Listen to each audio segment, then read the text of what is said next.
साथियों नमस्कार। स्वागत है एक बार फिर आप सबका आल्हा उदल के वीर गाथा के इस सीरीज में, जिसमें कहानी चल रही है कर्नाटक की लड़ाई उर्फ अमरजीत के विवाह की कहानी।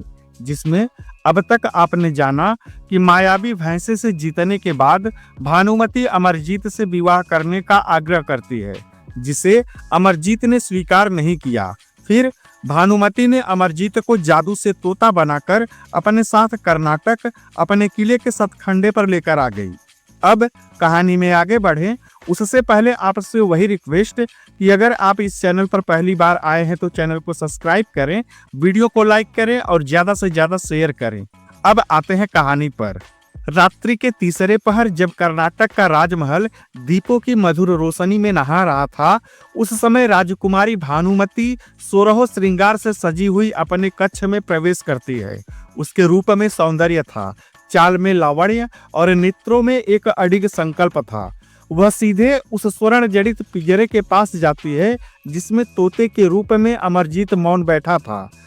भानुमति ने बड़े प्रेम से पिंजरे का द्वार खोला, तोते को बाहर निकाला और कुछ समय उसे एकटक निहारती रही, मानो वह अपने मन की पुष्टि कर रही हो।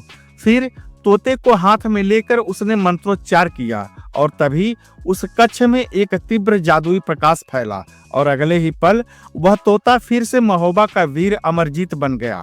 तब भानुमति ने बड़े स्नेह से उसका हाथ थामा, उसे मखमल से सुसज्जित आसन पर बैठाया और फिर भोजन और पानी का व्यवस्था किया। उस समय कच्छ में सुगंधित धूप की सुगंध फैल रही थी।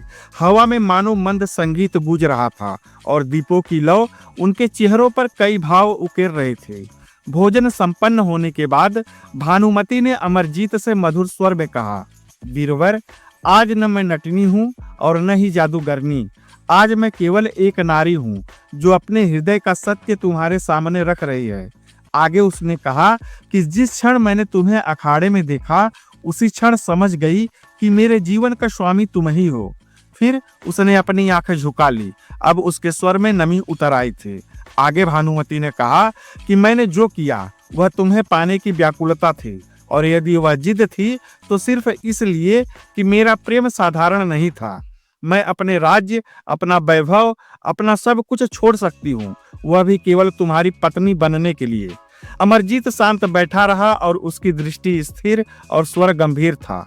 भानुमति की बात सुनकर अमरजीत ने कहा कि राजकुमारी, जिस प्रेम की नींव धोखे पर रखी जाए, जिसमें जादू हो, बंधन हो और जिसमें किसी की इच्छा को कुचलकर अधिकार जताया जाए, उसे प्रेम नहीं मोह कहते हैं। अमरजीत की बातों से भानुमति चौंक उठी। फिर उसने धीमी किंतु दृढ़ स्वर में अमरजीत से कहा, वीरवर, यह मोह नहीं, समर्पण है। मैंने तुम्हें अपने मन से पति माना है। क्या नारी का प्रेम इतना तुच्छ होता है कि तुम उसे स्वीकार भी न कर सको? तब अमरजीत ने दृढ़ स्वर में कहा कि नारी का प्रेम पवित्र होता है, पर तुम्हारे प्रेम में स्वार्थ है। तुमने मुझे मेरी इच्छा के विरुद्ध कैद किया, मेरे स्वाभिमान को जादू से पराजित किया, जिससे लग रहा है कि तुम्हारे प्रेम में अहंकार है। अब तक तुमने जो किया वह प्रेम नहीं, जबरदस्ती का अधिकार है। अमरजीत की बात सुनकर भानुमति की आंखों में नमी आ गई। उसने कहा, यदि मैंने तुम्हें मुक्त कर दिया होता तो क्या तुम लौट कर आते? क्या तब भी तुम मुझे स्वीकार करते?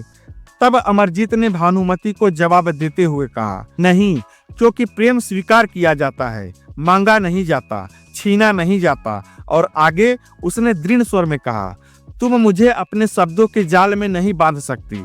मैं महोबा का पुत्र हूँ, मेरा हृदय स्वतंत्र है। अमरजीत का इनकार सुनकर शोक में डूबी भानुमति ने अंतिम प्रयास करते हुए कहा, मैं बदल जाऊंगी, जादू छोड़ दूंगी, अहंकार त्याग दूंगी, बस मुझे पत्नी का अधिकार दे दो। जिसके जवाब में अमरजीत ने शांत किंतु अंतिम स्वर में कहा, जिस प्रेम की शुरुआत ही छल से हुई हो उसका अंत धर्म से नहीं हो सकता।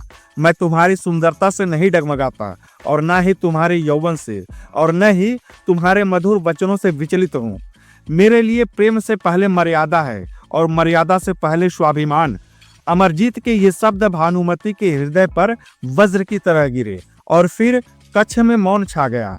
जहाँ एक ओर था अडिग धर्म और दूसरी ओर था जिद्द में बदला हुआ प्रेम।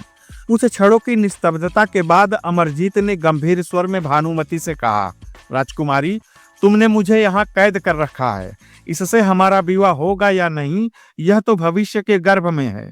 पर एक बात मैं भली भांति जानता हूँ, यदि महोबा को यह ज्ञात हो गया कि मैं यहाँ बंदी हूँ, तो मेरे लिए नहीं, इस राज्य के लिए विनाश निश्चित है। उसकी आंखों में चेतावनी थी, स्वर में आत्मविश्वास था। उसने आगे कहा, और एक बात मैं तुम्हें साफ साफ बता दूं कि मैं किसी नटनी से विवाह करके अपने कुल के सम्मान पर दाग नहीं लगाऊंगा। अमरजीत के ये शब्द सुनकर भानुमति पहले क्षण भर को ठिठकी, फिर उसके होठों पर एक हल्की सी हंसी फैल गई। वह हंसी उपहास की नहीं थी, बल्कि किसी गहरे रहस्य को उजागर करने से पहले की मुस्कान थी। वह मुस्कुराते हुए बोली, तो इसका मतलब तुम मुझे अब भी एक साधारण नटनी समझ रहे हो?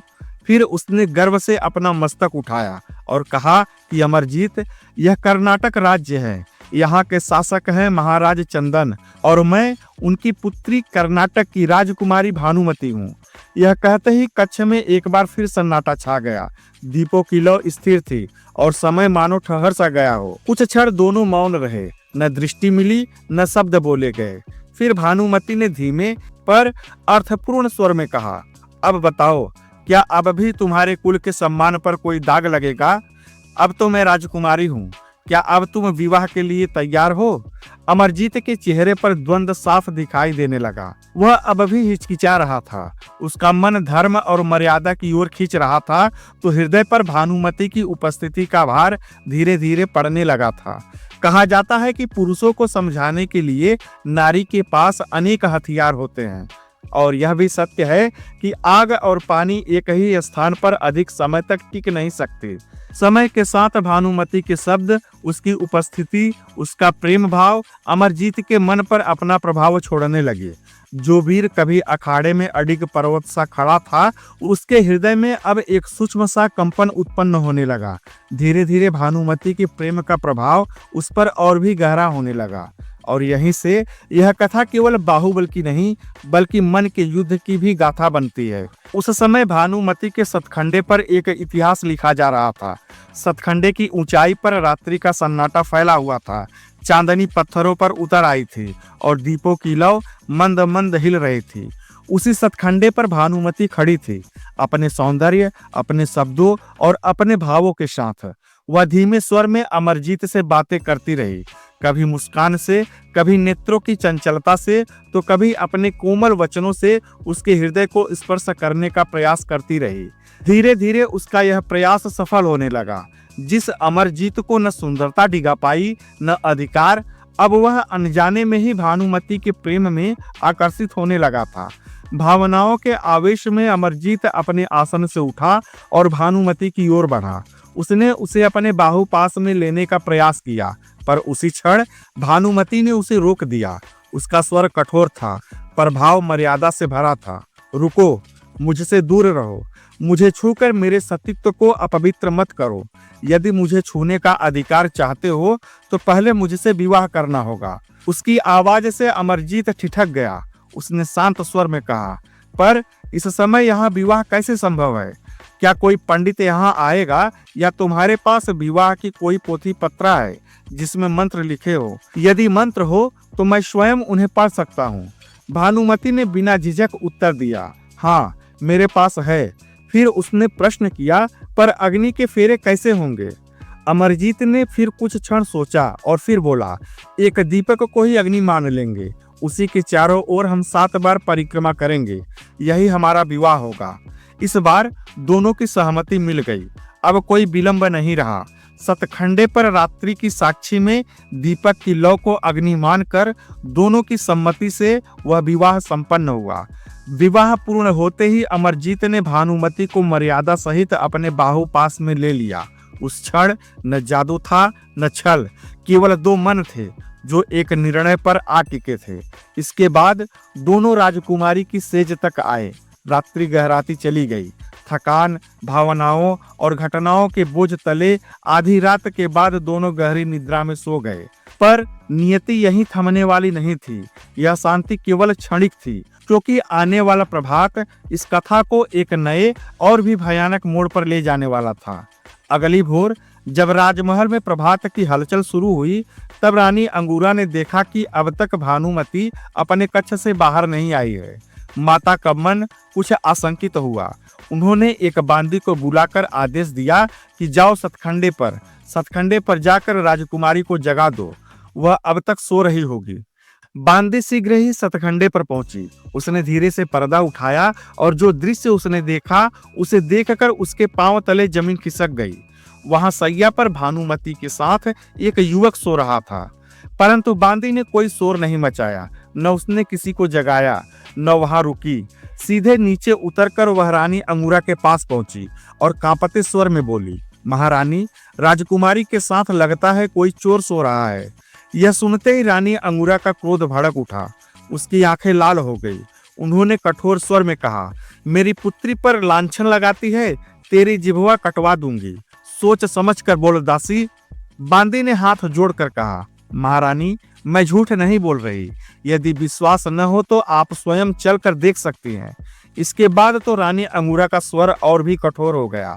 उसने कहा कि यदि तेरी बात झूठ निकली तो आज ही तेरा गला कटवा कर जंगल में फिकवा दूंगी।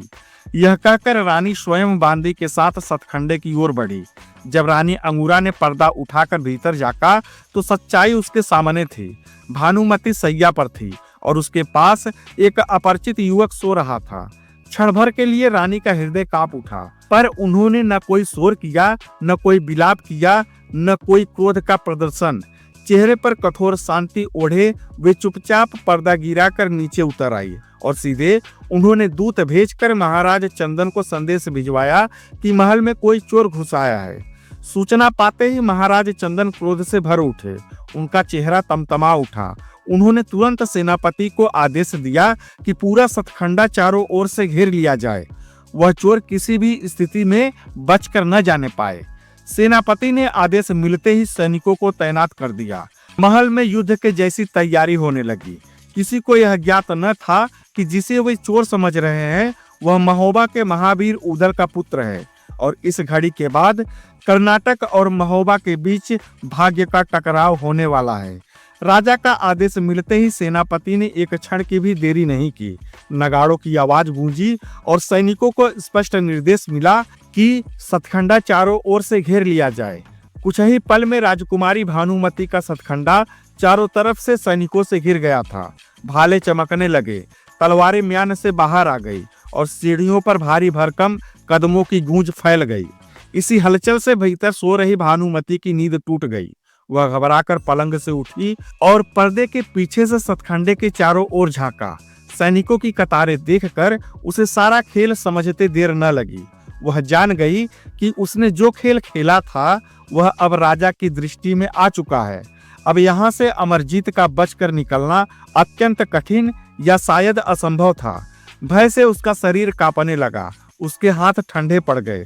उसने धीरे से अमरजीत को जगाया और जब अमरजीत की आंख खुली तो उसने भानुमति के चेहरे की ओर देखा। तब भानुमति के चेहरे पर डर, पश्चाताप और चिंता एक साथ झलक रहे थे।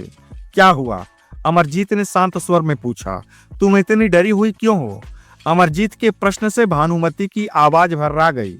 उसने कहा कि मैंने बहुत बड़ी भूल कर दी है। आपको इस तरह यहाँ लाकर मैंने आपकी जान संकट में डाल दी है। मेरी नासमझी के कारण आज बात आपकी प्राण रक्षा तक आ पहुंची है। अमरजीत तुरंत गंभीर हो गया। सब साफ साफ बताओ, आखिर हुआ क्या है? तब भानुमति ने सारी घटना उसे बता दी। माँ का संदेह, बांदी का देख लेना, राजा को पहुंची सूचना और अब सतखंडे को घेर चुके सैनिक। अंत में वह बोली, मेरे पिता के सैनिकों ने आपको चारों ओर से घेर लिया है।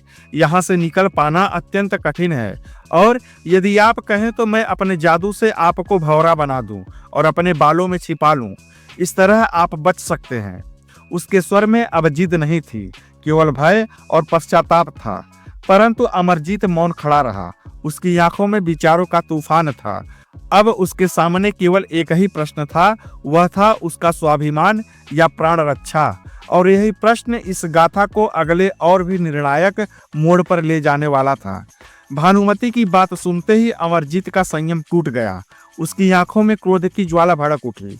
उसने कठोर पर गर्वपूर्ण स्वर में कहा, तुमने मुझे मेरे साहस, मेरी वीरता और मेरी ताकत को देखकर ही अपने पति के रूप में चुना था, और आज तुम मुझे छिपाने की बात कर रही हो। यह किसी साधारण पुरुष का नहीं, एक वीर का अपमान है। फिर उसने एक कदम आगे बढ़कर कहा, एक बात और सुन लो, यदि आज तुमने मुझे जादू से बचा लिया तो कल जब मैं तुम्हें महोबा लेकर जाऊंगा तब तुम इसी घटना का स्मरण करके मुझे सबके सामने लज्जित करोगी, और किसी वीर के लिए यह मृत्यु से भी अधिक पीड़ादायक होता है। उसका स्वर अब और कठोर हो गया।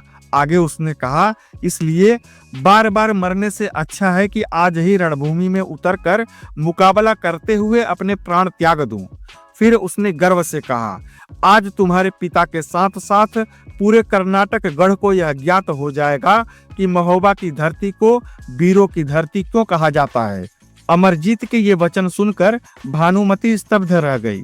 उसके नेत्रों में विस्मय था और हृदय में सम्मान उमड़ आया। आज पहली बार उसने अमरजीत को केवल पति नहीं, एक सच्चा क्षत्रिय वीर के रूप में देखा था। उसने विनम्र स्वर में कहा, मेरा आपको अपमान करने का कोई अभिप्राय नहीं था। मैं तो केवल आपके प्राणों की रक्षा करना चाहती थी, पर अब मैं आपकी बातों से सहमत हूँ। आपको जो उचित लगे वही करें। फिर अमरजीत ने गहरी सांस ली और कहा, इस समय मेरी तलवार महोबा में है और मेरे अपने भाई, चाचा, पिता सब वही हैं। यदि मुझे एक मजबूत तलवार मिल जाए तो मैं आज ही तुम्हारे पिता को अपनी शक्ति का परिचय दे दूं। उसके शब्दों में चुनौती थी और स्वर में अडिग आत्मविश्वास। अब युद्ध अवश्यंभावी था। एक ओर कर्नाटक का गढ़ तो दूसरी ओर महोबा का अकेला वीर, और यह संघर्ष इतिहास में केवल तलवारों का नहीं, स्वाभिमान और मर्यादा का युद्ध बनने वाला था। अमरजीत के वचन सुनकर भानुमति के मुख पर दृढ़ता उभर आई। उसने संयत स्वर में कहा, यदि आपको तलवार की आवश्यकता है तो सामने का कक्ष मेरे भाई के अस्त्र और शस्त्रों से भरा हुआ है। ढालें, तलवारें, भाले और धनुष सब हैं, पर उस कक्ष की चाबी मेरे पास नहीं है। यदि आप किसी प्रकार वह कक्ष खोल सकें तो वहां आपको युद्ध की हर सामग्री मिल जाएगी। इतना सुनते ही अमरजीत के होठों पर एक आत्मविश्वासी मुस्कान उभर आई। उसने कहा, मेरे लिए यह जानना ही पर्याप्त है कि सामने अस्त्रों से भरा कक्ष है। उसे खोलने का मार्ग मैं स्वयं निकाल लूंगा। यह कहकर वह उस कक्ष के द्वार के सामने जा खड़ा हुआ। उसने पहले 5 कदम पीछे हटकर अपने चरण जमाए और आंख मूंद कर माता दुर्गा का स्मरण किया, और अगले ही क्षण पूरी शक्ति समेटकर अपने पैरों से द्वार पर एक भीषण प्रहार किया और धमाके के साथ दरवाजा अपनी चौखट सहित उखड़ गया। अमरजीत ने उसे उठाकर एक ओर फेंक दिया और निर्भय होकर हथियारों से भरे उस कक्ष में प्रवेश कर गया। जैसे ही उसके हाथों में तलवार आई तो उसकी भुजाएं फड़क उठी, मानो वर्षों बाद रणभूमि ने उसे पुकारा हो। भानुमति ने आगे बढ़कर उसके मस्तक पर तिलक लगाया और कहा, प्राण भले ही चले जाएं, पर युद्ध में कभी पीठ मत दिखाना। आज सबको यह ज्ञात हो जाना चाहिए कि भानुमति की पसंद कोई साधारण पुरुष नहीं है। यह कहते हुए वह अमरजीत के चरणों में बैठ गई। अमरजीत ने उसे उठाया और गंभीर स्वर में कहा, तुम तनिक भी चिंता मत करो। आज कर्नाटक का सामना महोबा के राजकुमार से है। यह संघर्ष इतना सरल नहीं होगा कि कर्नाटक इसे यूं ही जीत ले। इतना कहकर उसने तलवार कमर में कसी, धनुष बाण हाथों में उठाए और दृढ़ कदमों से द्वार की ओर बढ़ चला, जहां उसका इंतजार कर रही थी एक पूरी सेना और इतिहास लिखने वाला था एक अकेला वीर। जैसे ही अमरजीत सतखंडे से बाहर निकला, उसकी सिंह सी गर्जना ने ही शत्रु सेना के हृदय में कंपन मचा दिए। किंतु कर्नाटक के सैनिक भी सजग थे। पल भर में ही आकाश तीरों से ढक गया। छन छन की आवाज के साथ तीरों की बौछार मानो काले बादलों की वर्षा बनकर अमरजीत की ओर टूट पड़ी। पर अमरजीत भी कोई साधारण योद्धा नहीं था। अमरजीत ने ढाल संभाली, शरीर को मोड़ा और अपना बचाव करते हुए उसी क्षण प्रत्युत्तर में धनुष चढ़ा दिया और दुश्मनों पर कहर बरसाना शुरू कर दिया। उसकी प्रत्यंचा से निकला हर तीर मृत्यु का दूत बनकर उड़ता था। जिस ओर अमरजीत की दृष्टि जाती, वहीं कर्नाटक का तीरंदाज धराशायी हो जाता। किसी का कंठ भेदा गया, किसी की छाती चीर दी गई, तो कोई घुटनों के बल गिरकर प्राण त्याग देता।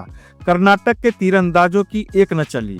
उनके तीर अमरजीत के आसपास की धरती पर गड़ जाते, पर अमरजीत का एक भी वार निष्फल नहीं जाता था। रणभूमि में लाशों का ढेर लगने लगा और कर्नाटक की सेना में भय की लहर दौड़ गई। और फिर जब अमरजीत के तरकस के अंतिम तीर ने भी शत्रु का वध कर दिया, तो उसने धनुष पीठ पर फेंक दिया और कमर से लटकती तलवार खींची और सिंह की भांति दुश्मन दल पर टूट पड़ा।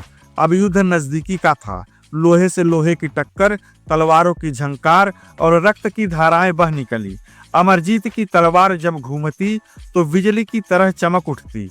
जो भी उसकी चपेट में आता, किसी का हाथ कटकर दूर जा गिरता, तो किसी का सिर धड़ से अलग होकर लुढ़क जाता, तो किसी का सीना चीरती हुई तलवार पीठ से बाहर निकल आती।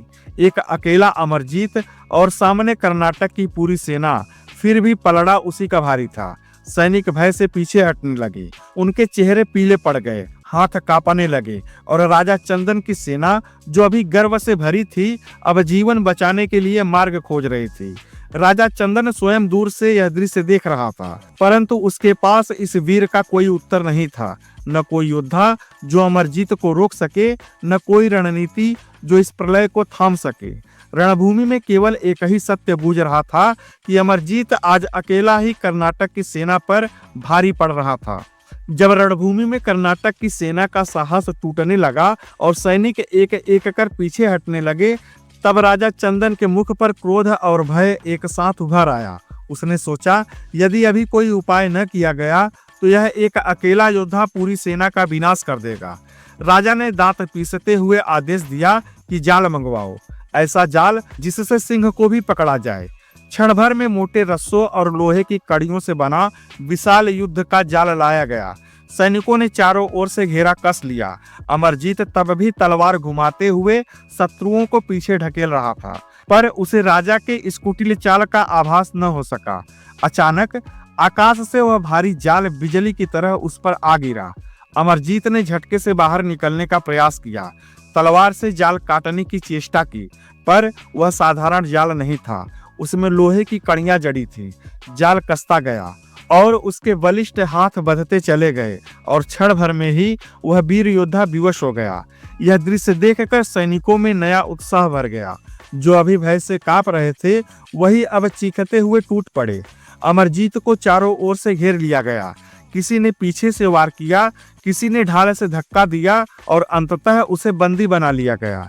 फिर उसके हाथ और पैर में लोहे की मोटी जंजीरें डाली गई, ऐसी जंजीरें जो हाथियों को भी रोक सके।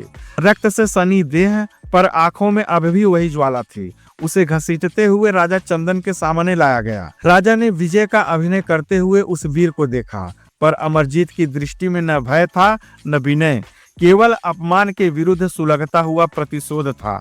राजा ने कठोर स्वर में आदेश दिया कि इसे काल कोठरी में डाल दो, और फिर अंधकार, सीलन और सन्नाटे से भरी उस काल कोठरी में अमरजीत को ढकेल दिया गया और लोहे के फाटक बंद कर दिए गए। पर राजा यह नहीं जानता था कि जंजीरों से शरीर बांधा जा सकता है, पर वीर की आत्मा नहीं। साथियों, अब आगे क्या होगा? क्या अमरजीत को समय रहते महोबा के वीर बचा लेंगे? क्या अमरजीत राजा चंदन के कैद से बाहर निकल पाएगा? क्या भानुमति और अमरजीत का विवाह हो पाएगा? ऐसे ही तमाम सवालों के जवाब जानने के लिए हमारे चैनल हिंदीवादी ज्ञान को सब्सक्राइब करें, वीडियो को लाइक करें और ज़्यादा से ज़्यादा शेयर करें। पीछे की कहानी जानने के लिए प्लेलिस्ट अवश्य देखें। धन्यवाद। जय हिंद।